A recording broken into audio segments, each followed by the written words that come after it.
Welcome back, my Be Health Empowered family, to another episode of Excuse Me, Doctor. My name, of course, is Dr. Melissa Clark.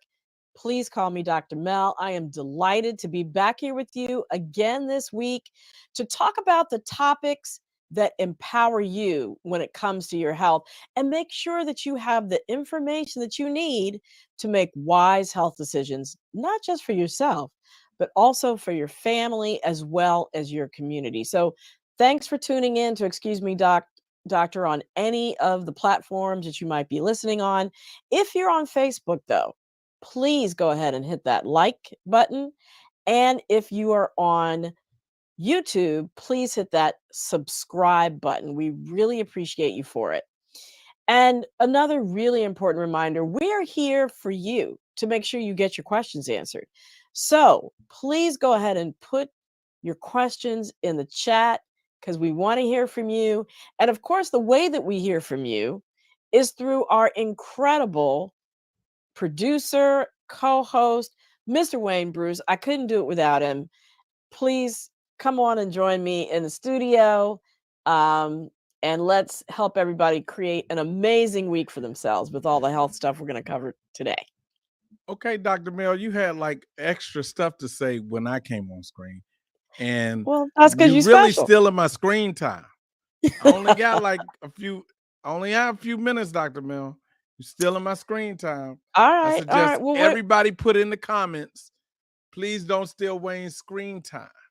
Oh, okay. All right. Well, I got the message. I don't get so much. Since you're on screen, how are you? I'm great, Dr. Mel. Okay. Had to think about it. It's been one of those weekends, one of those weeks, had to think about it. But I'm up, I'm raring to go. Got out on a little golf course today. I'm good.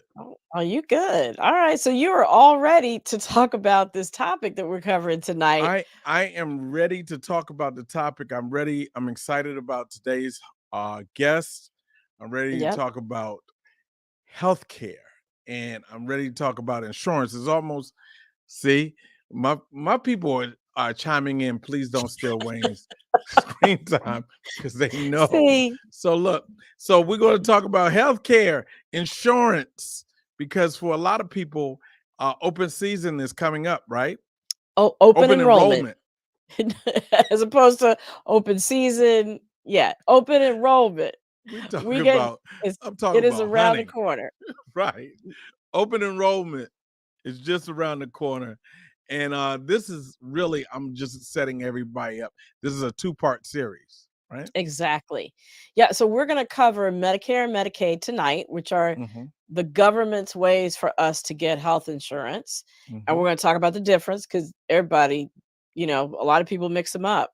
I do. And then the following week, we're going to talk about commercial insurance, private insurance, which you get through your employer, and how to make all those choices. Or if you're self-employed, how do you go onto the marketplace and find insurance for yourself? So, boom. Yeah, I'm quite sure this tonight will speak to someone's heart because we're, a lot of us are dealing with or have dealt with older parents.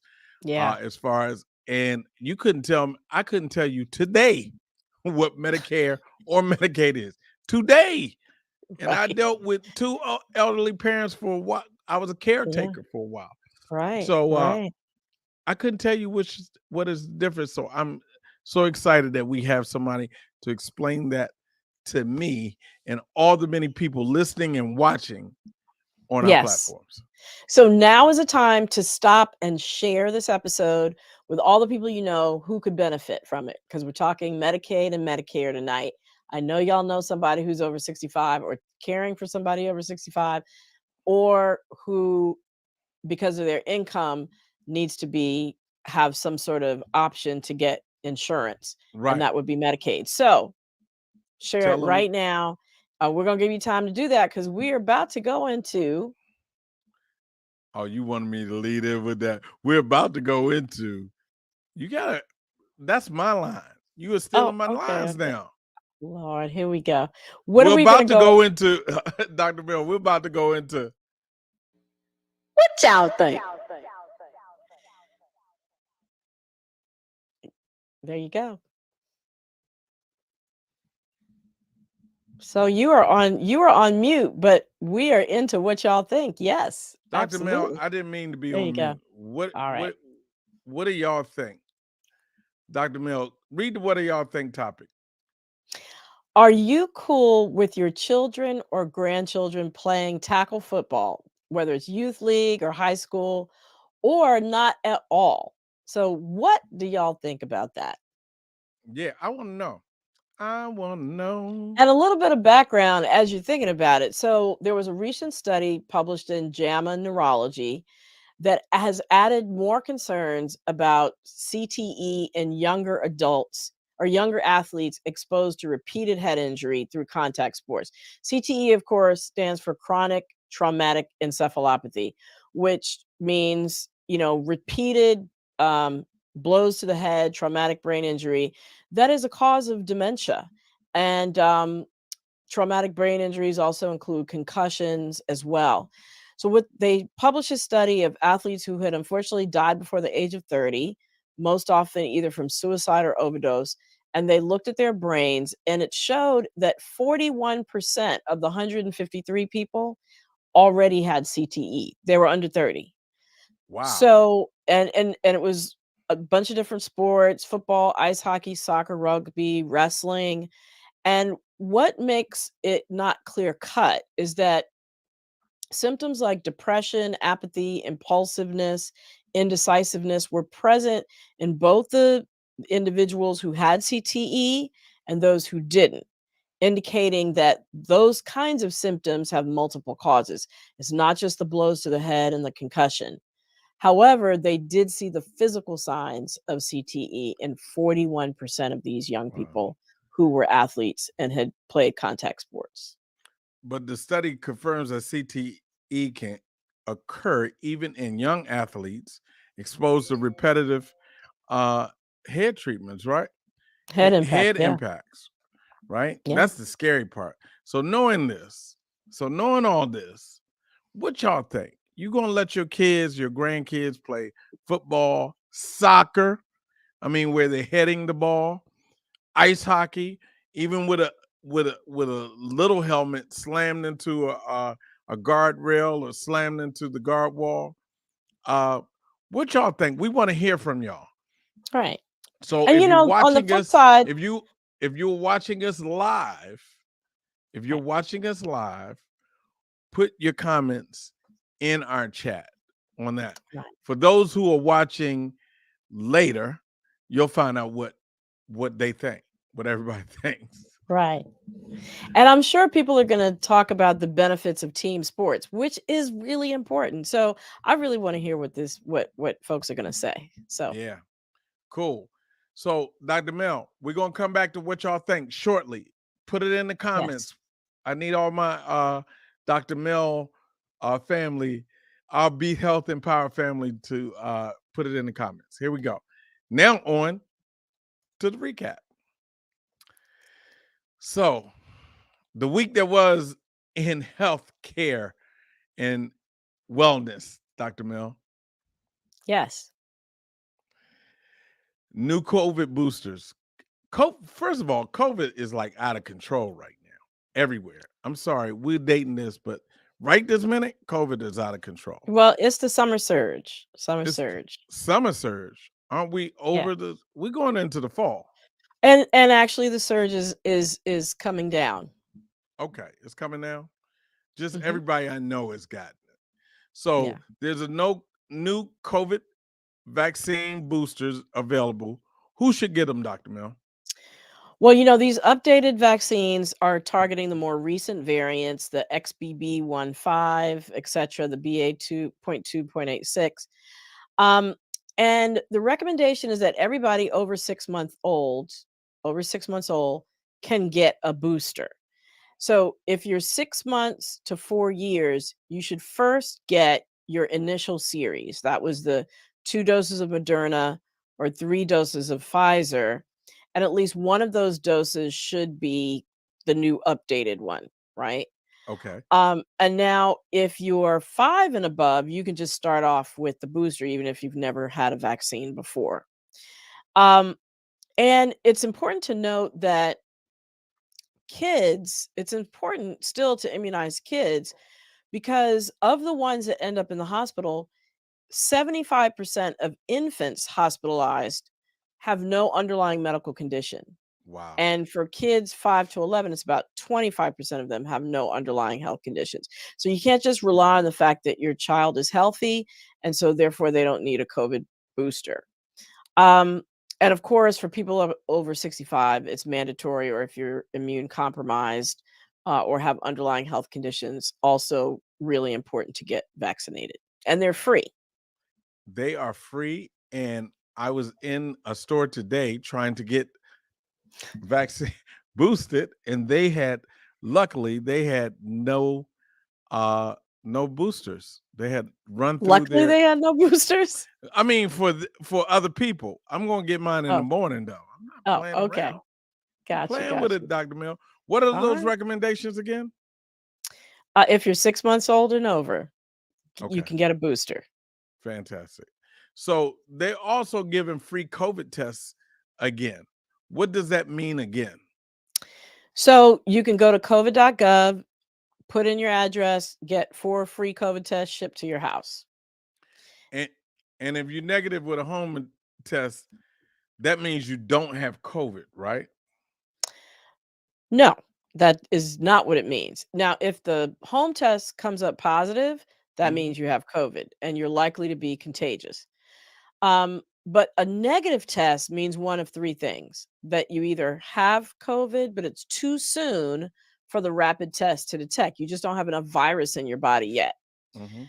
Or it could mean you have COVID, but it's too late for the rapid test to detect. So you already peaked in terms of the amount of virus you have, and you're on the way down, and you just don't have Mhm. enough virus. Or the third thing it could mean, hopefully, is that you don't have COVID, but you can only conclude that if you've taken a negative test, if you have a negative home test every day for 6 days after a high risk exposure. So, in other words, test multiple times for a week after you've been exposed to make sure that yes, you're catching it at its peak if you got it before you can finally say, yeah, no, this test is truly negative. So a lab-based PCR test is the only definitive proof Right. because one negative rapid test doesn't tell you anything, right? Correct, unless it's positive. Unless you hit lotto and it's Right, positive. Anyway, exactly. so this brings us to our number 3. Oh, oh, oh, no Zempic. You Right, know. right. Who knew you could sing guitar and singing? I mean, come on. They don't even know I play guitar, so we're gonna hold that close to the Oh, vest. okay. I'm They sorry, just I'm think I sorry. come on and produce Dr. Mel. Let's rock. Okay, all right, you're multi-talented though. And you can sing the Nozempic jingles, which basically the reason why it's Nozempic is that the FDA Ozempic is approved to treat type 2 diabetes, but a bunch of people have been using it off label to treat weight loss. And it's effective, it works. But it has a bunch of side effects: nausea, vomiting, diarrhea, abdominal pain, constipation. And the FDA has added another warning, which is something called ileus. And that is an intestinal blockage that has cramping and pain.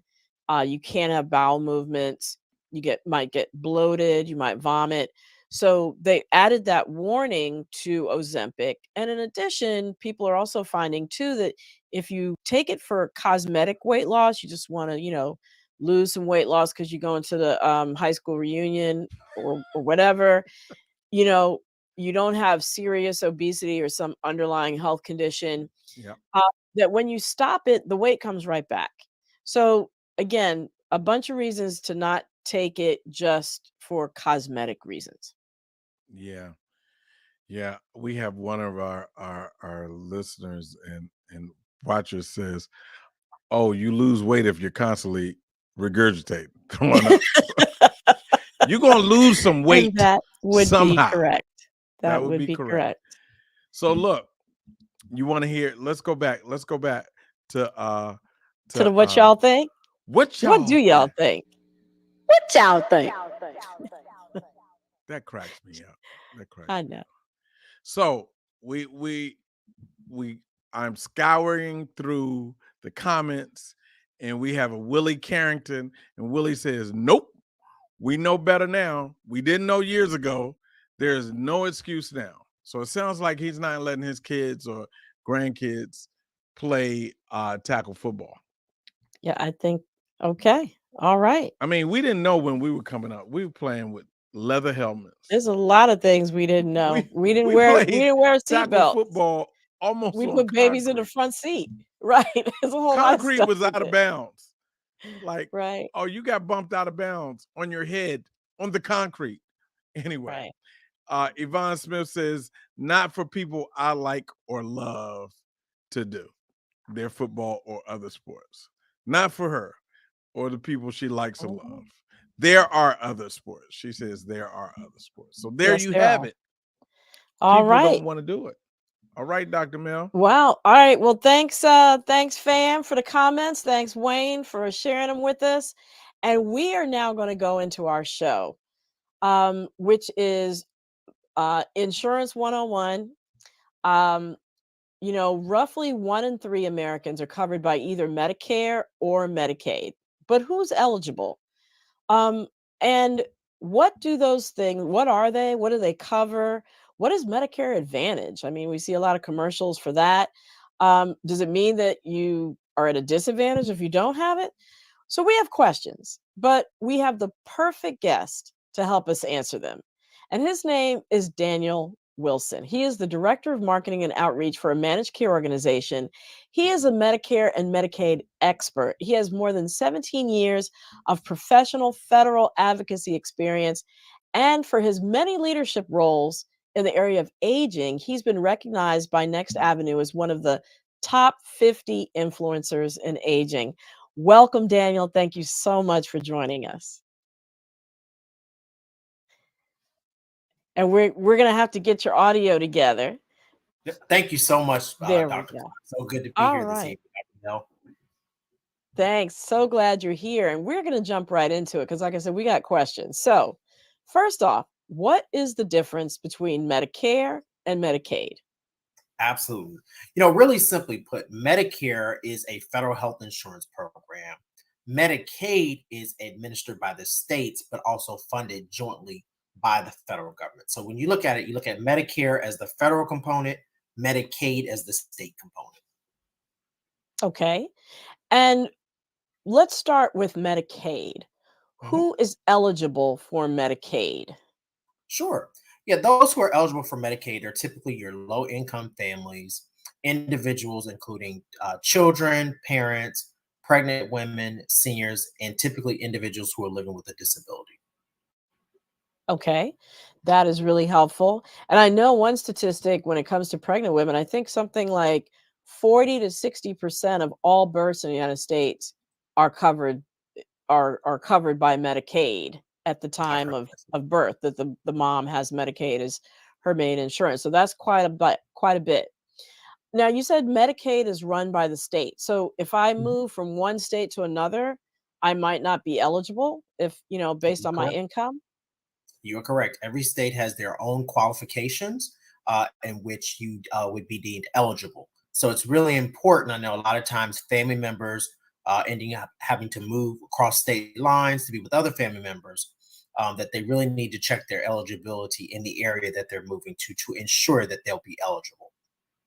Got it. That's really important. So if it's income based, even if I qualify in Maryland, I might not qualify in West Virginia or vice versa.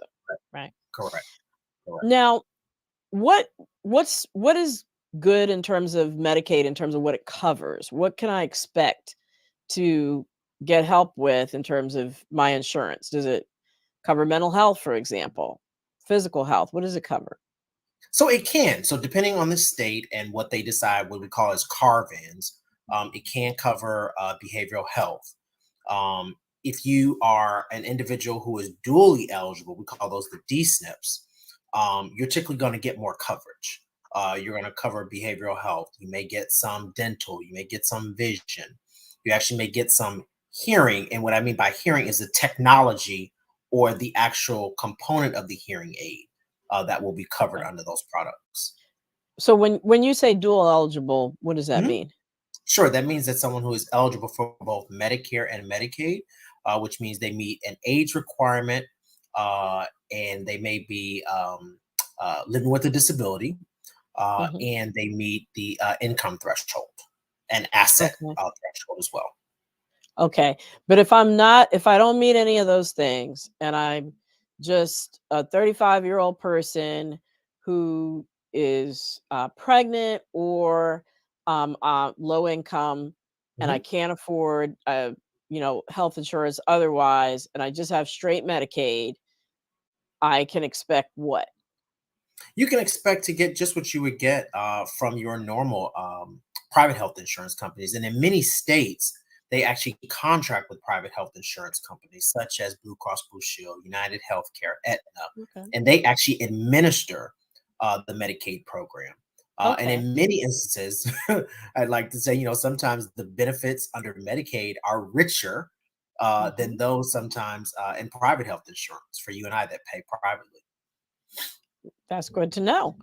All Mhm, right. So Medicaid has managed care organizations. mhm, So does Medicare and so does mhm. private insurance. So I want to get this out of the way so people understand what managed care is. So can you just break that down for us? What's a managed care organization? Sure. A managed care organization is essentially a private health insurance company that manages your care. So, if you were talking earlier about diabetes. So, say Hmm. for instance, you're an individual who has diabetes, you are hypertensive, and you go to dialysis. You are having to manage multiple doctor's appointments, making Hmm. sure you get to your dialysis on time. You may not have a car, so you're trying to get there on the bus. What happens under a managed care setting is that the organization takes on the responsibility. They many times will provide transportation for non-urgent needs, so dialysis appointments. They will arrange for a transportation provider to pick you up at your home, take you to dialysis. 3 hours, transportation is there. It'll get you back home.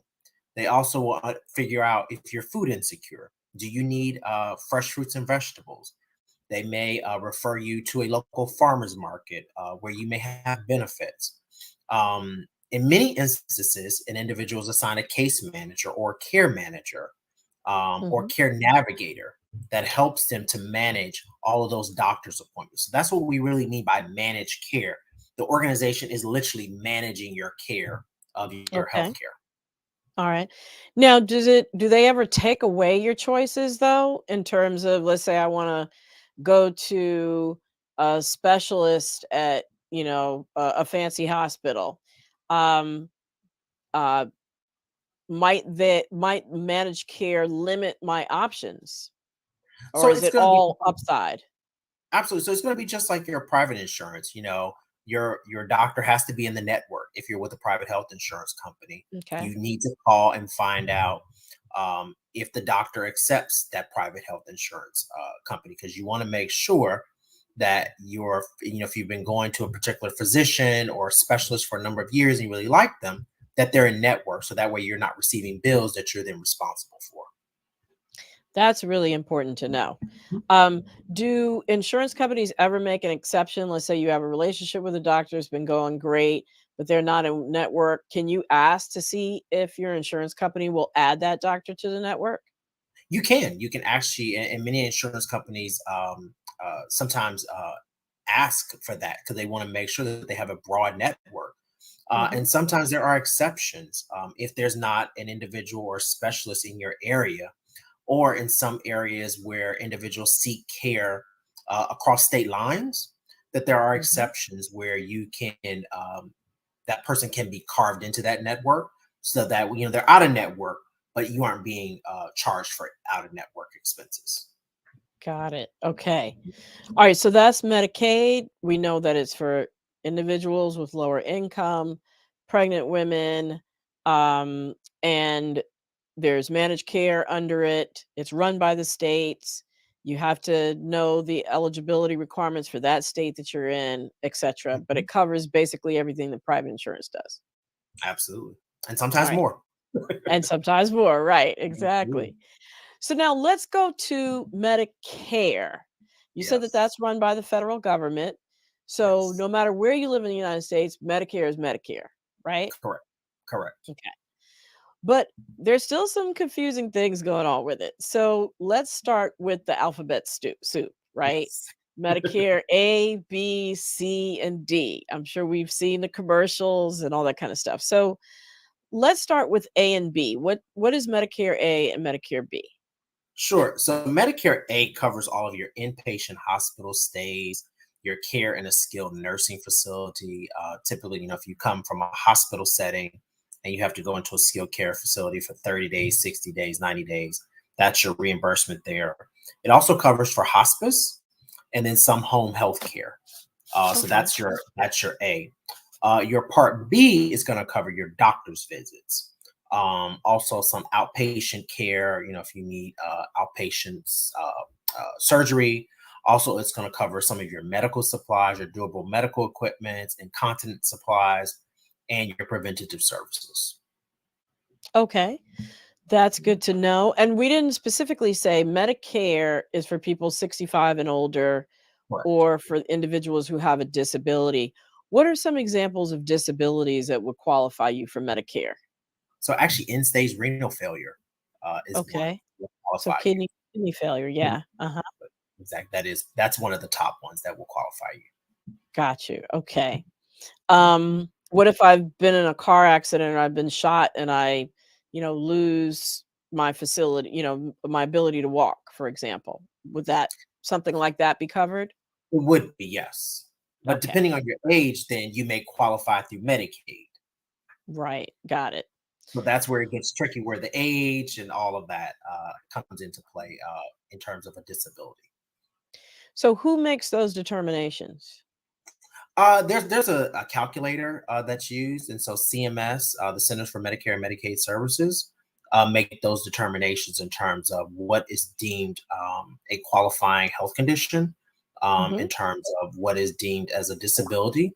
You have to go through the process of being classified with a legal disability, and typically, I know that we're talking about Medicare and Medicaid, but typically that follows suit with individuals who qualify for supplemental Social Security benefits, so SSI. Mhm. And many times that dovetails into Medicare or Medicaid covering your health care. Okay. And that's good because I think most people who do know about Medicare just think about it as people who are 65 and older, right? Exactly. Exactly. All right, so we dealt with Part A and Part B, inpatient and outpatient services and some supplies. Now, what about? I'm gonna skip over Part C. We're gonna save that for last. What about Part D? D is in dog.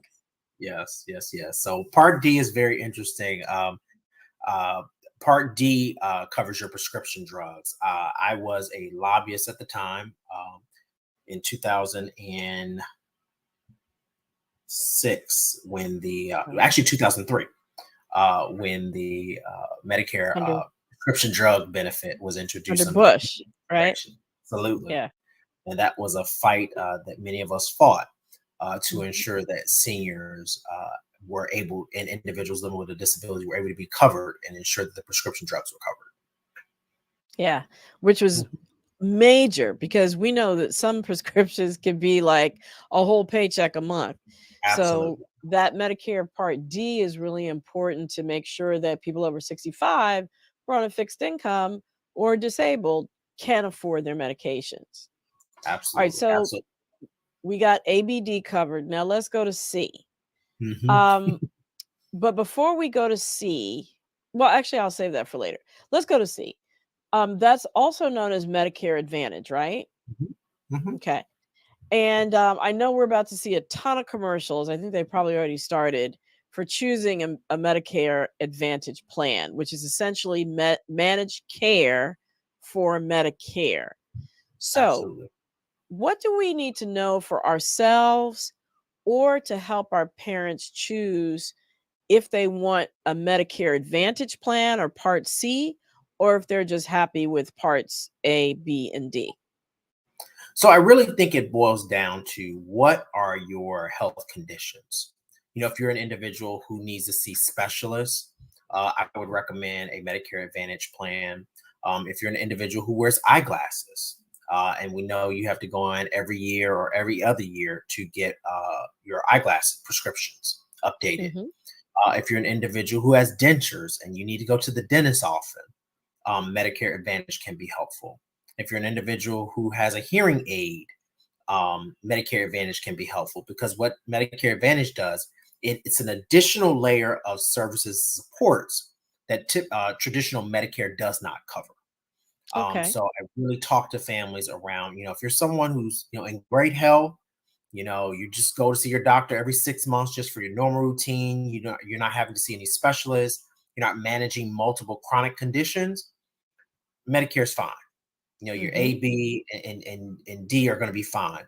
But if you're someone who, you've got glasses, you got to go to the dentist often, a Medicare Advantage really is going to really help to supplement and be that extra layer of coverage for you. Right. And it also does all those other things that you mentioned managed care does, right? In terms Absolutely. of like providing transportation, or I even Absolutely. heard of gym memberships. Yes, yes. Transportation, gym memberships. In some instances, they actually provide a small, I don't say stipend, but a small amount each month that allows you to pay for over the counter prescriptions, or purchase fresh, nutritious meals, or even in some instances pay for utility bills. And Okay. so there is an advantage to Medicare Advantage. Got it. Got it. Mhm.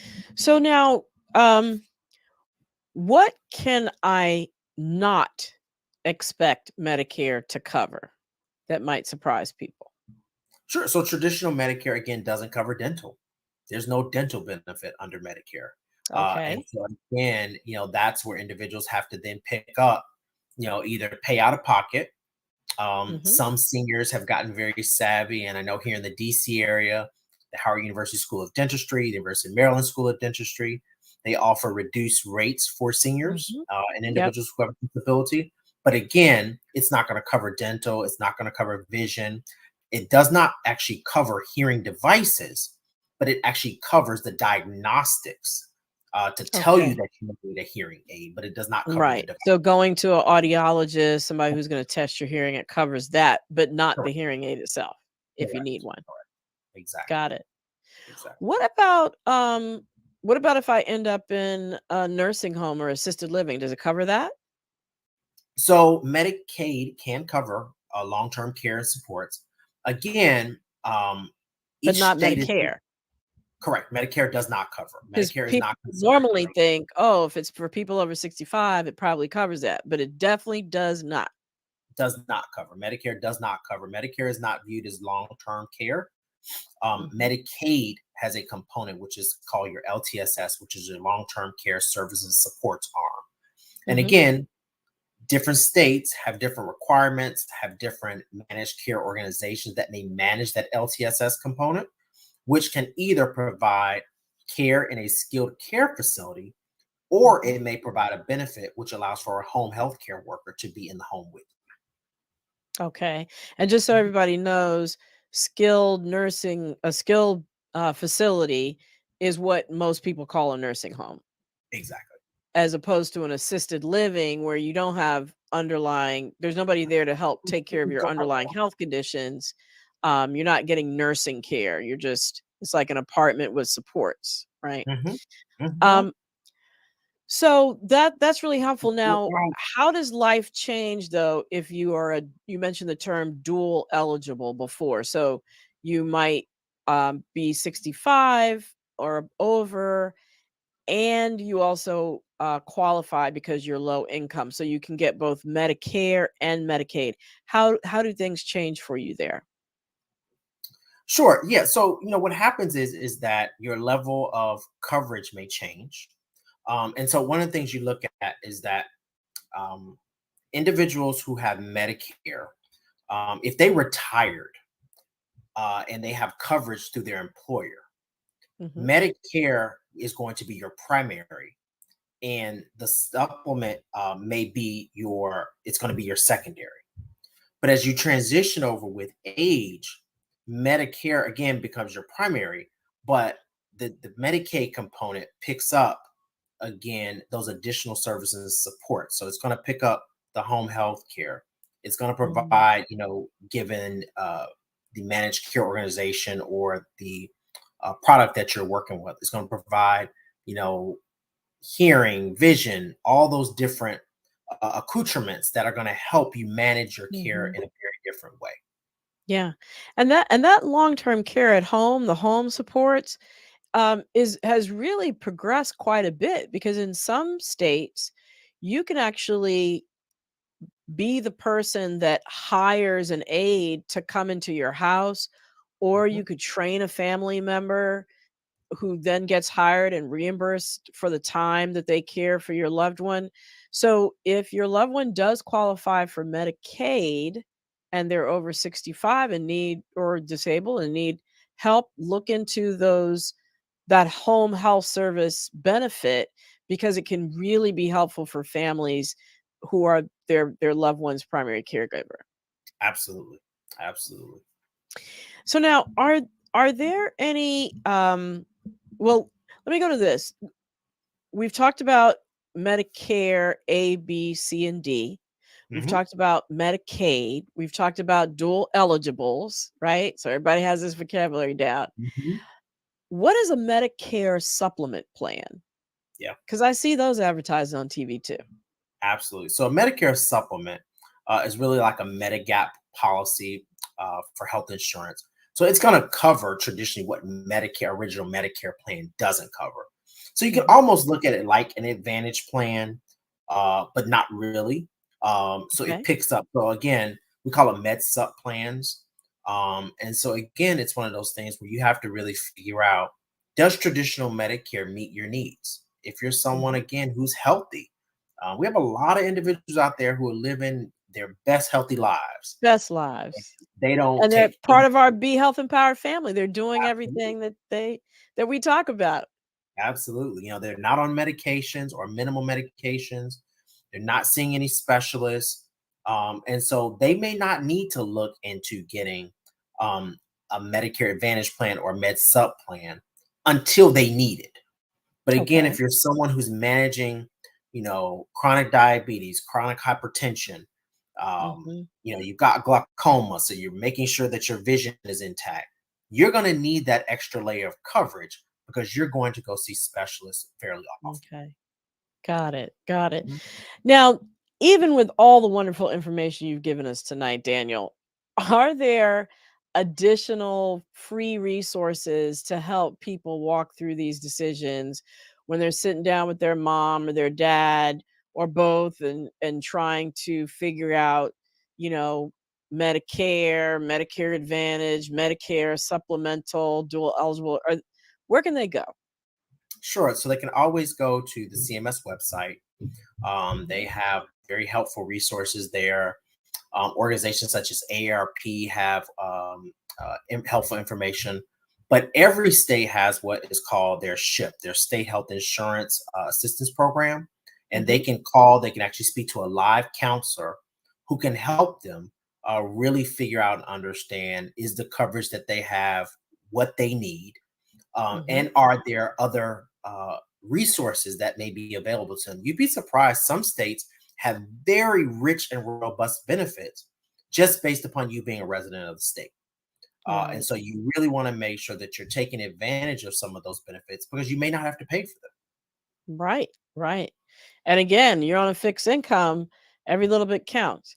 Absolutely. S- So I can't believe it's actually time to go to our audience and see if they have any questions. I'm going to ask Wayne to come on back in the studio and let us know what's going on in the chat because Chatland is always active. So yeah. So Wayne, you got that We mute go. button on. I, Yeah, there we you go. know, is Mercury in retrograde again? Because No, no, everything is can't blame going it on wrong that. for me. No, okay. Chatland is popping, and we have questions from like Kathy Sendos, who wants to know again, what is managed care? Can you reiterate that? Sure. Managed care is a private organization that really manages your care. They make your doctor's appointments. They can actually set reminders in case you forget to make a follow up appointment. They will manage your transportation. The organization will ensure that you are adhering to doctor's orders. They can also make sure that you are eating properly. You know, many organizations, particularly managed care organizations, had to really step up during COVID because they realized that food pantries were closed and they had to ensure that their members were eating nutritious meals. And so many managed care organizations got into the business of connecting individuals to food pantries that had shelf stable foods. Wow. And That's great. for those who watch the show a lot, I know y'all have heard us talk about the social determinants of health. So those Mhm. social factors that actually really play a bigger role in how well you do with your chronic disease or how healthy you are, more than actually the care you get in the doctor's office. And those are some of the things that Daniel just mentioned: managed care organizations connecting people to nutritious food, making sure they have rides to their doctor's appointments. Some may even help connect people who are housing insecure to housing. Right. So yeah, all those things are some things that managed care organizations might address. Absolutely. Terry Barnes would like to know, is dental and vision included in Medicaid? In Medicaid, it can be in some instances, depending on if you are, specifically if you are a dual special needs member. Many health plans do cover that, but again, that's going to be on a state by state basis, based upon your level of care and your level of need, if that's covered or not. So that's why it's really important when people are picking plans that you really sit down and look at the benefit structure. They typically will give you a benefit model, and you can go through and see what's covered, see if it's covered at 100%, 20%, 80%, if there's a copay, and what's covered. All right. Thank you. We have a question from Tracy Wall. She writes, as a retiree, I currently have health insurance. At 65, I have to enroll in Medicare, which then becomes my primary insurance. Why? Correct. And by the way, she's also covered by the VA. She's a vet. She's a retired vet. So, and sometimes in those instances, what she would want to do is talk and understand what her level of coverage is. Because what happens is you may be deemed as an individual who has credible coverage, which means that you may not have to enroll in Medicare at that time if your coverage is equal to or greater than Medicare's coverage. But she would really need to sit down and talk to a state health insurance counselor in her specific state to really understand what she would need to do, particularly because she's got that VA coverage. Wow. How do you, just a piggyback, how do you go about finding the state health insurance person? What do you Google to Yeah, find that? it's just SHIP, SHIP, SHIP, Okay. State Health Insurance Assistance Program. Okay, for your state. You Please. just put in your state and That then you was should be able to close. find it. Close Yeah. there. No, the Close spelling was a call. little off. So Yeah. that's my job. That's my job. So we have a question. I mean, the in this case, it's like any other case. The more you know, the better off you're going to be. So Right. get to the people who have the information. And we here at excuse me, doctor, have the information, we have the expert. So Lori Williams asked, I'm trying to find the best health insurance for independent artists. And if it's the Lori Williams, I think she's a jazz vocalist, incredible. Incredible vocalist. Yeah.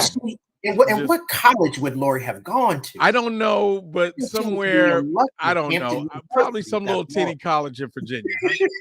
Huh? Lori Williams actually is a Hampton U graduate. Absolutely. Right. She As asked, is Daniel, if y'all haven't figured that out as yet is by now. Daniel. As is Daniel. She asked, would you recommend and better. I guess that's a type of insurance. Okay.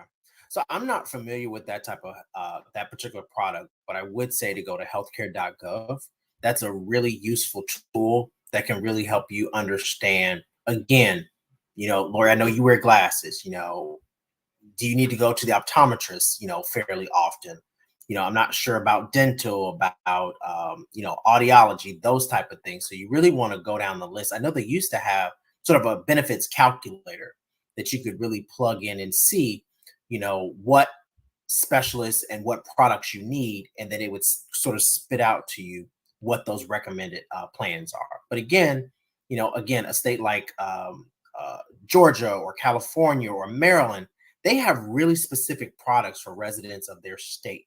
And so you really want to investigate, are there products that are available for someone who may be an entrepreneur, who may be, under an LLC, that may be a lower cost than what you find on the marketplace. And I just wanted to mention that next episode, we're going to be specifically talking about um, being self-employed and choosing insurance, or if you're employed, choosing what plan to choose at your job. And we're going to cover all those.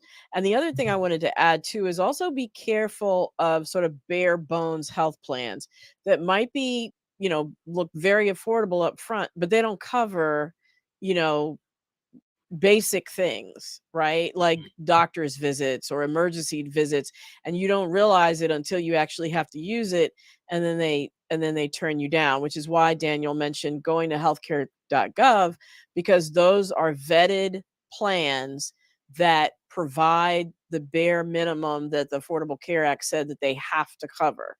And so you can't really go wrong if you use something off of healthcare.gov. Absolutely. And then I will say, we still do have licensed insurance agents that this is what they do for a living. They are out here selling health insurance. And you can always make an appointment to talk to them. You can probably Google, health insurance agent in your area, and they will come to your home. They'll meet you out, in public, and they will get all your information. And then they will actually do the work for you to figure out what healthcare coverage and what product best suits you. Wow. So we have a question from Glenn David Gibson Sr., who writes, though individuals are presently healthy and are expected to be healthy in the future, speak to the penalties incurred when not signing up for particular parts of Medicare. Correct. So there are penalties that are imposed. But again, one of the things you really want to look at, if you have retiree, the key is, do you have credible coverage? Do you have retiree coverage that's covering you? Do you have VA benefits? If you don't have those benefits, then you likely do need to sign up for Medicare. I'm dealing with this with my 87-year-old aunt. She doesn't go to the doctor. She's into holistic medications. And she is furious that they take out her Medicare premium every month. But as I tell her, it's just like car insurance. You have it in case you need it. Because when one catastrophic episode can lead to hundreds of thousands of dollars in medical bills, which as Dr. Mel knows, medical bills are the number one reason why individuals have to file bankruptcy. Absolutely. Yeah, we cover that in the book, Excuse Me, Doctor, along with ways that you can negotiate down your medical bills. But you know, and what you said is it doesn't even necessarily have to be, a chronic disease like diabetes or high blood pressure. It could be a fall, a Absolutely. fall and breaking a hip. And, that in and of itself can be thousands and thousands and thousands of dollars. So yeah. And the other thing too is you've been paying into it your entire working life. So why not take advantage of it? When you're 65, you've been paying for it the whole time when you've been working, because they take it out your paycheck.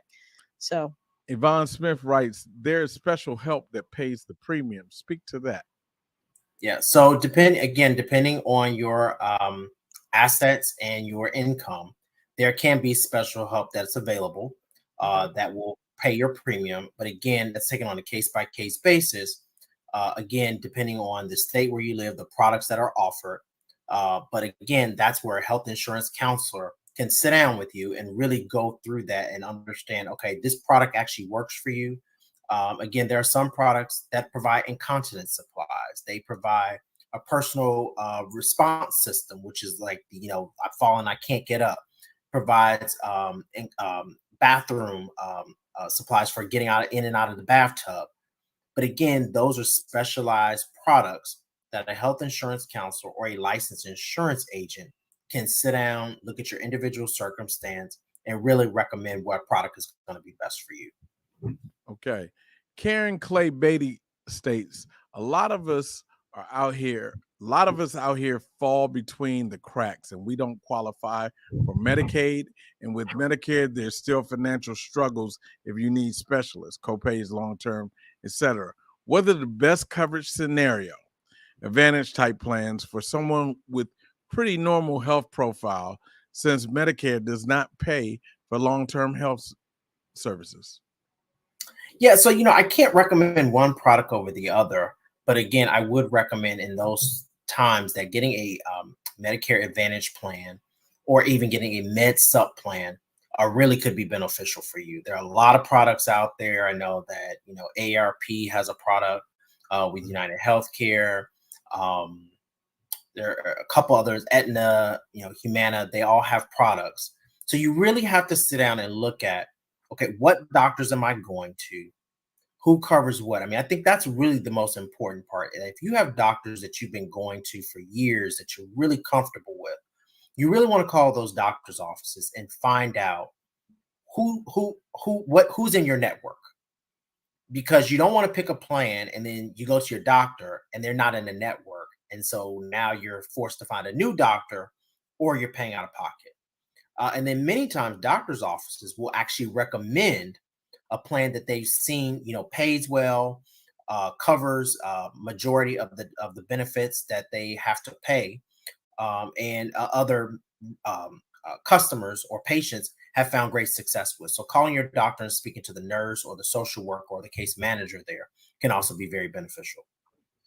And I think I heard another part of her question, which was Medicare doesn't cover long-term care and Correct. you qualify for Medicaid. So that's a very common scenario with aging Mhm. parents, maybe who have dementia or some other chronic disease, chronic heart failure, and they need some kind of care Mhm. and they don't qualify for Medicaid because maybe they have assets.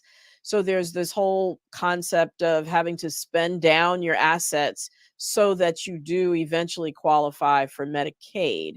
And I think there's Correct. a 5-year period of time where you can't just like get rid of your assets by giving them to a family member, say. They actually look back 5 years to make sure that you indeed, didn't have assets during that period of time. One other way to address that is potentially while you're younger and healthier to get a long-term, buy a long-term care policy.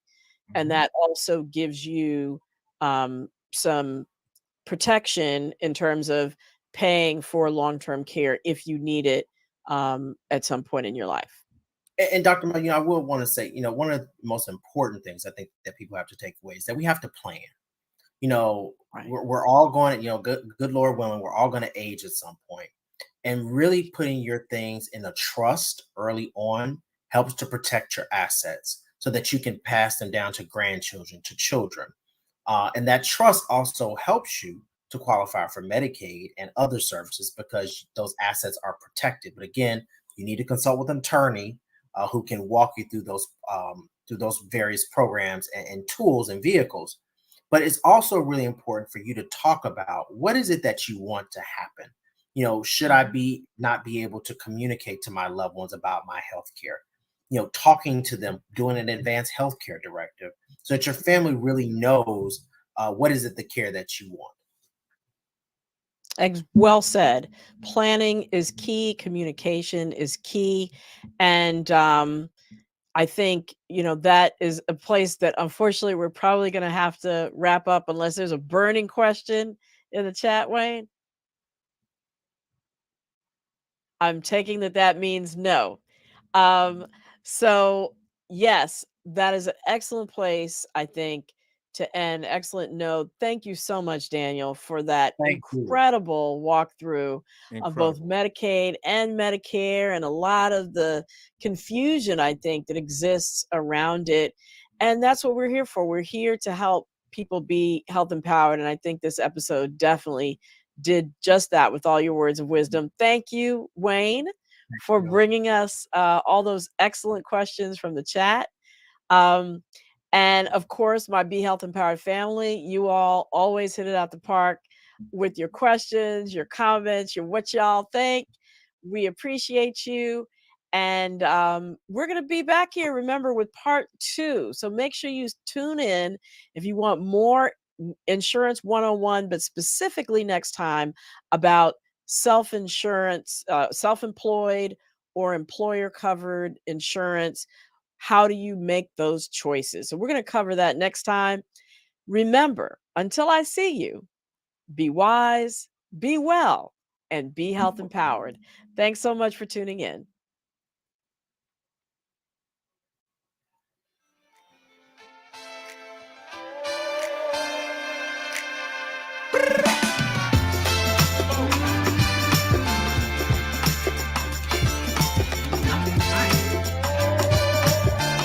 This one here is vaxxed and boosted. I have a little brother has asthma, which means he's 6 times more likely than a healthy kid to go to the hospital. Uno out. You cheated. I'm not doing the dishes. If I play my cards right, I am so glad they let me in.